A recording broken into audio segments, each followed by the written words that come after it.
እኔ እኮ ሰሞኑን ማርክ የሚያደርጋቸው ነገሮች ምንም እንትን እያሉኝ አልነበረም እና ብዙ ብቸኝነትን እያዘወተረ ነበር። የሚለቃቸው መልእክቶች፣ የሚለቃቸው ቪዲዮዎች ምናምን ስቶሪ ላይ የሚያስቀምጣቸው እና ማርክና ቤዚ የት ገቡ? ምንድን ነው ዛሬ ደግሞ እንግዲህ ዩቲዩብ ላይ የለጠፈው ነገር እኔ በጣም እንትን ብሎኛል ማለት ነው። ምንድን ነው? ምን እየተካሄደ ነው? ቤዚ የቸኮሌቷም ይኸው ጠፍታለች። እንግዲህ ማርክ እንኳን በኢንስታግራም አለ በቲክቶክም ይለጥፋል ምናምን እና ቤዚ ግን ጠፍታለች፣ የለችም። ከዛን ቀን በኋላ ጠፉ ነው። ሰላም ሰላም፣ ውድ ቻናል ቤተሰቦች እንዴት ናችሁልኝ? ደህና ናችሁ ወይ? ሰላማችሁ ብዙ ተረፍ ይበልልኝ የኔ ውድ ቤተሰቦች፣ የቤዚና የማርኬ ቤተሰቦች። እንግዲህ ሁሌ የቤዚና የማርኬ እምል ማለት ነው። ያው ሌላ ቪዲዮ ስሰራ እማትመጡ ሁላ ነው የሚመስለኝ በሚገርማችሁ ሁኔታ እና በተለያዩ ዩቲዩበሮች እሰራለሁ አሁን እና ለዛ ነው የቤዚ የማርኬ ቤተሰቦች እያልኩ መጣራ እና የኔ ውድ ቤተሰቦች እንዴት ናችሁልኝ? ግን እንዴት ነው ጦርነቱ ምናምን?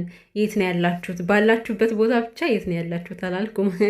ባላችሁበት ቦታ ያው ስደት ያላችሁቶቼ ለማለት ያክል ነው። ፈጣሪ ይጠብቃችሁ የኔ ውዶች።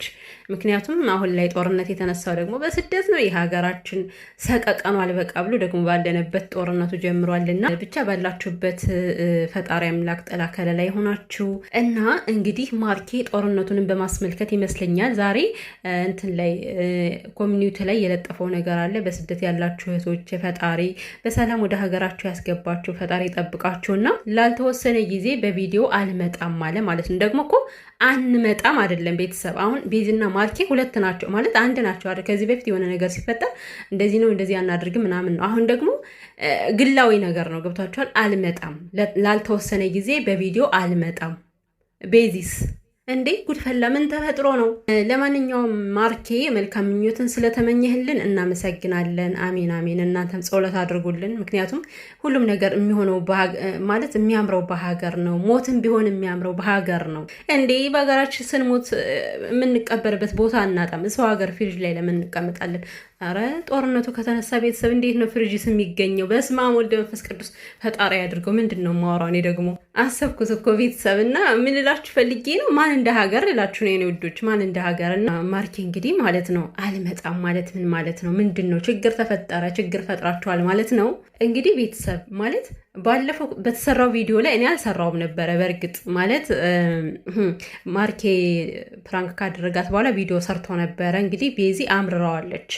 አንተ አሁን እንደዚህ ያደረክ ነገ አግብቼ እየሰከርክ እንደማትመጣ በምን እርግጠኛ ነኝ ብላ ሲጣሉ ምናምን አይቻለሁ ቪዲዮውን። ግን ያው ጊዜም አልነበረኝም አልሰራውም። እና ዛሬ ማርኬ የተናገረው ነገር ሆነው በቃ ሊያስቀምጠኝ አልቻለም። እንዴ ለምን ቤተሰቦች ገመጥቼ አልተነፍስም ብዬ ነው። እና እንግዲህ እንደነገርኳችሁ ላልተወሰነ ጊዜ አልመጣም ነው ያለው። አንመጣም ቢል ኑሮ ማርኬና ቤዚ በቃ ሁለቱም ሰላም ናቸው ብዬ አስብ ነበር። ግን አልመጣም ነው ያለው። እና ይመስለኛል ባለፈው ቪዲዮ ላይ በቃ የተጣሉ ነው የሚመስለኝ ሳስብ፣ የሆነ ችግር ተፈጥሯልና ያው ችግራቸውን እዚህ ላይ መጥተው ማውራት ፈርተው ይሁን ሁሌ መጨቃጨቅ ደብሯቸው ይሁን ሰልችተው ይሁን አላውቅምና ለምን እንዳልመጡ። ግን እየተጣላችሁም ቢሆን ብትሰሩ ጥሩ ነበረ። ምክንያቱም ስትሰሩ እናንተ ትጠቀማላችሁ። ለምን በሁለቱ በኩል ትጎዳላችሁ? ዩቲዩብ ላይ ቀርታችሁ ዩቲዩባችሁ አይሰራም፣ ካልመጣችሁ አይሰራም። በዛ ላይ ደግሞ እናንተ ሌላ ነገር ገብታችሁና ብትመጡ መልካም ነበረ። ለቤተሰቦቻችሁም ያላችሁበትን ሁኔታ ብታሳውቁ። ግን ያሳዝናል እውነት ለመናገር። በዛ ባለፈው ቪዲዮ ተጣልተው ከሆነ በጣም ነው የሚደብረው እውነት። ያው ማርኬ እንግዲህ ኢንስታግራም ላይ የሚለጥፈው ነገር አለ፣ ቲክቶክ ላይም ስቶሪ ላይ የሚያስቀምጣቸው ነገሮች አሉና የሚያስቀምጣቸው ደግሞ በቃ ሰው ይወደኛል ብለህ አትጠብቅ እንደዛ ነገር ምናምን ነው የሚለውና ያ ማለት ወደ ምን እንደሚያመለክት አስቡት። እንግዲህ በመካከላቸው የሆነ ነገር ተፈጥሯል። ያው ቤተሰብ ታውቃላችሁ፣ እኔ የፌመሶች እንትን የለኝም ቁጥር የለኝም እና በቲክታክ በኢንስታግራም ምናምን የምታወሯቸው ካላችሁ፣ ቤዚን ያገኛችሁ ካላችሁ፣ ስለ እነሱ ደህንነት ያወቃችሁ የጠየቃችሁ ካላችሁ እና ማርክ እንግዲህ ባለፈው ፕራንክ አይደለም ማለት እኮ እውነትም ጠጥቶ ነበረ፣ ፕሮግራም ነበረ።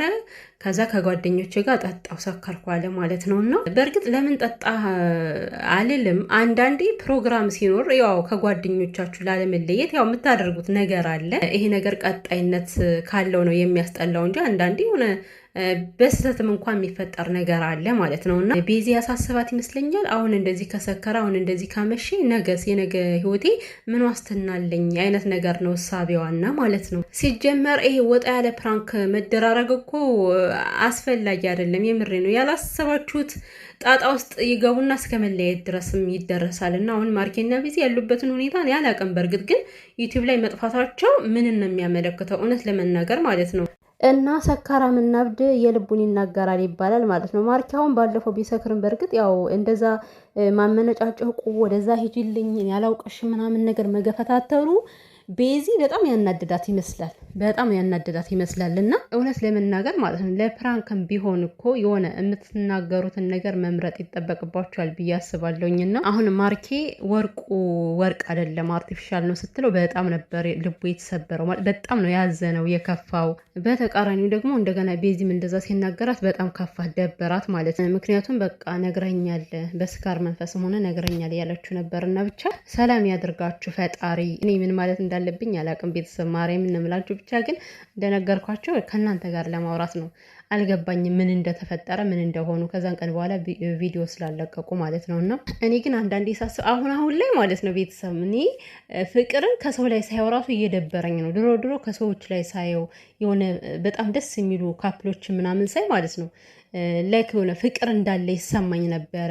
የሆነ እናንተ ራሱ በራሳችሁ ህይወት የምታስቡት ነገር አለ ምናምን ነገር ግን አሁን ላይ ማለት ነው በቃ ሁሉም ሳያቸው በጣም እየደበረኝ መጣ። ፍቅር እንደዚህ ከሆነ ዛሬ መጣላት ነገ መታረቅ፣ ዛሬ መጣላት ነገ መታረቅ፣ ፍቅር እንደዚህ ከሆነ ጥንቅር ብሎ ይቀራላለሁ አንዳንዴ እኔ በበኩሌ ማለት ነው። እና ምክንያቱም ፍቅረኛሞች ናቸው በጣም ደስ የሚሉ ጥንዶች የሚያስቀኑ ምናምን ብላችሁ እናንተ ስንት ነገር አውርታችሁ ነገ ናድ አድርገውት በቃ ሌላ ታሪክ ውስጥ ገብተው ይመጣሉ ማለት ነው።